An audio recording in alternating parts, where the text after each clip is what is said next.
देख रहे हैं खूनी मंडी की story also born the urban legend करके। तो देखते हैं कैसा रहेगा इसका रिव्यू।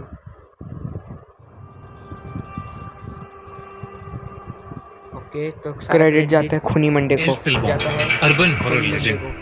ये कहानी 1980s में साउथ अमेरिका के एक बहुत ही खूबसूरत गांव लॉस लेरोस नाम की है। ओके, पर चारों तरफ हरियाली और खेत ही खेत हैं। इन्हीं में से एक खेत के पास डमासो नाम का एक लड़का छुट्टियों में अपने चाचा के घर में रुका हुआ था। अच्छा ठीक है, समझ गया। लोग अक्सर जल्दी सो जाया करते थे, इसलिए सब शाम को ही खाना खाकर सो गए थे। डमासो बिस्तर पर लेट तो गया था, पर उसे नींद नहीं आ रही थी। बहुत वो बढ़िया। बस छत पर लगे पंखे को ही देखे जा रहा था। तभी अचानक उसे बहुत जोर से जानवरों के करहाने की आवाज आई। वो उठकर बाहर गया तो उसने देखा कि आवाज पास के एक एनिमल शेल्टर से आ रही है, अच्छा, जहाँ पर बहुत सी गायें थी। भाई इनकी डमासो ने आसमान की ओर देखा तो पूरा आसमान काले बादलों से ढका हुआ था। भाई मैं वहाँ होता तो उसे ऐसे लगा लगा कि मैं बाहर शायद नहीं सभी आता। गायें आने वाले तूफान से घबरा रही हैं। इसलिए वो गायों को अंदर वाले तबेले में मिलकर जाने के लिए उनके पास गया और गायों को बहुत मुश्किल से एक एक करके अंदर वाले तबेले में लेकर जाने लगा। पर डमासो ने कभी गायों को इतना बेचैन नहीं देखा था। इतनी बेचैनी की वजह से डमासो के लिए उन्हें वहां से ले जाना भी मुश्किल हो रहा था। तेज बारिश भी शुरू हो गई थी। बड़ी मुश्किल से जब उसने कई सारी गायों में से कुछ गायों को अंदर वाले तबेले में भेज दिया तो उसे मीट की बहुत ही गंदी बदबू आने लगी। जैसे जैसे वो और गायों को अंदर भेज रहा था और गायें वहां से कम हो रही थीं, वो बदबू वैसे वैसे बढ़ती जा रही थी। जब कुछ 5-6 गाय बच गईं, तो उसने देखा कि वहां एक बूढ़ी सी गाय की खून से सनी हुई हड्डियां पड़ी। ये क्या है? एक सेकंड, अरे ये क्या है? इसका तो सिर्फ कंकाल ही बचेगा गाइस। चलो आगे देखते हैं। कर डमासो वहीं जम गया और जोर से चिल्लाने लगा। पर इससे पहले वो वहां से भाग पाता या कुछ कर पाता, उसको दूर से एक आवाज आई। तेज बारिश के बीच वो मीलों से आती ये क्या? हुई आवाज तो भूत को बांसुरी बजाना भी आता है भाई, उसे मतलब भूत सुनकर को फ्लूट बजाना भी आता डमासो है। की रूह कांप गई और उसे सुनते ही डमासो समझ गया कि वो आज मरने वाला है, म्यूजिशियन। क्योंकि वो आवाज एल सिल्बॉन की सीढ़ी की थी। वाह, इसका मुबारक हो। मतलब था कि एल सिल्बॉन उसके पास आ रहा है। डमासो ने एल सिल्बॉन के कई किस्से सुने। उसे याद था कि बचपन में कैसे उसके रिलेटिव्स एक आदमी की कहानी सुनाते थे जिसका एल सिल्बॉन से सामना हुआ था।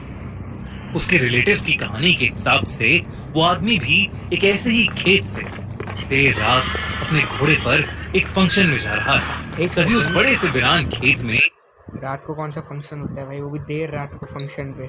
चलो यार होगा, देखते हैं आगे। उस घोड़े का पैर किसी चीज से फिसला। जब उस आदमी ने उतर कर देखा तो वहां एक हिरन की हड्डी पड़ी थी जिससे खाया हुआ मांस अभी भी लटक रहा था। भाई भूत अपना खाना फिनिश नहीं करता क्या? सवाल कुछ समझ पाता, उसे दूर से रूह चीर देने वाली सीटी सुनाई दी। उसने अपने घोड़े को उठाने की कोशिश की, लेकिन सो बहुत गया बे, देर सो मुश्किल गया थी। वो। भाई सो उसे गया वो। अपने से कुछ ही दूर वाले पेड़ पर किसी बड़ी सी चीज के कूदने की आवाज आई। वो घुड़सवार वहां से भागना चाहता था, लेकिन तभी उसके सर पर जोर से एक हड्डी आकर लगी, जिससे उसका सर फट गया। वो घुड़ क्या चीज है? हड्डी से किसका सर फटता है बे? पूरा भेजा दिख रहा है बेचारे का। भाई पूरा भेजा दिख रहा है, चीखते भेजा। हुए मदद मांगने लगा, लेकिन कोई फायदा नहीं था, क्योंकि मौत का चेहरा बनकर 19 फीट का एक भयानक आदमी ये क्या है? ये है एल्सन बॉर्न। चलो आगे देखते हैं। बंदा है कि क्या है ये? उसके सामने खड़ा था। 19 फीट सर पर एक हैट, लेकिन शरीर और चेहरा ऐसा जैसे कोई कंकाल हो। उस घुड़सवार ने कभी कोई ऐसा भयानक चीज नहीं देखा था। इसलिए कंकाल बन चुका है। उसके पास एक हड्डियों से भरी बोरी थी और उसी बोरी में से हड्डियां निकालकर वो उस घुड़सवार को बिना रुके मारने लगा। वो घुड़सवार अपनी जान की भीख मांगता रहा, लेकिन वो आदमी उसके शरीर से हड्डियां निकालकर खाने लगा। अगली सुबह कुछ गांव वालों को गाय चराते हुए वो घुड़सवार नहीं बल्कि उसकी लाश मिली, जो कि एक कंकाल बन चुकी भाई थी। फिर भूत ने एक और बार अपना खाना फिनिश नहीं कहते करा। हैं कि वो 19 फीट का कंकाल जैसा दिखने वाला आदमी एल सिल्बॉन है और वो आज भी उस इलाके में भटकता रहता है। दमासो के दिमाग में यही कहानी चल रही थी और इससे पहले वो भाग पाता, एकदम से जमीन पर 19 फीट की एक लंबी सी परछाई बन गई और फिर उस परछाई से भी लंबा एक आदमी निकला जिसने भूसे की हैट पहनी हुई थी और जिसके हर जगह से कटे हुए शरीर से उसका मांस लटक रहा था। ये 19 फीट से भी बड़ा आदमी और कोई नहीं बल्कि एल सिल्बॉन ही था। वो आदमी उसकी तरफ चल कर आने लगा। उसकी पीठ पर लगी हुई डिमासो बोरी भाई से वहाँ खड़े क्या हो, भाग जिससे लो। खून टपक रहा था। हड्डियों के टकराने की आवाज तेज हो रही थी और उससे भी ज्यादा तेज हो रही थी दमासो की दिल की धड़कनें। उसे बचाने के लिए दमासो वहां से भागा और उसने महसूस किया कि एल सिल्बॉन भाई ये पेड़ों क्या, के ये ऊपर कैसे आ रहा है चढ़कर पीछे से? एक पेड़ से दूसरे पेड़ पर कूदकर उसका पीछा कर रहा था। दमासो चिल्लाता रहा पर एल सिल्बॉन ठीक उसके सामने आकर खड़ा हो गया। वो अपने भयानक लंबे हाथ जिन पर उसी का कटा हुआ मांस लटक रहा था उसकी तरफ बढ़ाकर उसे मारने की कोशिश करने लगा। तभी एक कुत्ते के भौंकने की आवाज आई जिसे सुनकर एल सिल्बॉन एकदम से डर से झटपटाया। भाई डॉगी से डर रहा है, पक्का स्केलेटन है। माइनक्राफ्ट खेलने वाले कमेंट करो भाई, माइनक्राफ्ट खेलने वाले। और हवा में कहीं गायब हो गया। जब दमासो ने देखा तो वहां पर उसका पालतू कुत्ता भौंक रहा था और जो शायद दमासो के चिल्लाने की आवाज सुनकर वहां आया था। दमासो का खुद ये मानना था कि अगर उस दिन उसका कुत्ता वहां नहीं होता तो एल सिल्बॉन के पीठ पर टंगे बैग में दमासो की भी हड्डियां होती। उस रात के बाद दमासो एल सिल्बॉन के बारे में ही सोचता रहता था। उसने अपने रिलेटिव्स और आसपास रहने वाले बाकी लोगों से एल सिल्बॉन की कहानी पूछी तो जो उन्होंने बताया वो उसके साथ जो हुआ उससे भी कई ज्यादा डरावना था। लोगों ने उसे बताया कि एल सिल्बॉन की ये कहानी बिल्कुल सच्ची थी, जिसके मुताबिक एक बिगड़ैल लड़का अपनी छोटी सी फैमिली के साथ उस इलाके में 18वीं सेंचुरी में रहता था। क्योंकि वो लड़का उस परिवार का अकेला बच्चा था तो उसके माँ बाप और दादा उसकी सारी बातें मानते थे। एक दिन उस लड़के ने डिनर के लिए अपने पापा से हिरन की मीट को लाने को कहा, जिसके बाद उसके पापा अपनी हंटिंग राइफल और एक बोरी लेकर शिकार करने निकल गए। जब कई देर तक उसके पापा वापस घर नहीं आए तो वो लड़का बहुत ही ज्यादा गुस्से में आ गया। उसकी माँ ने उस लड़के को उसकी प्रोटेक्शन के लिए एक बहुत तेज किचन नाइफ दिया और कहा कि वो जाकर अपने पापा को जंगल में ढूंढकर वापस ले आए।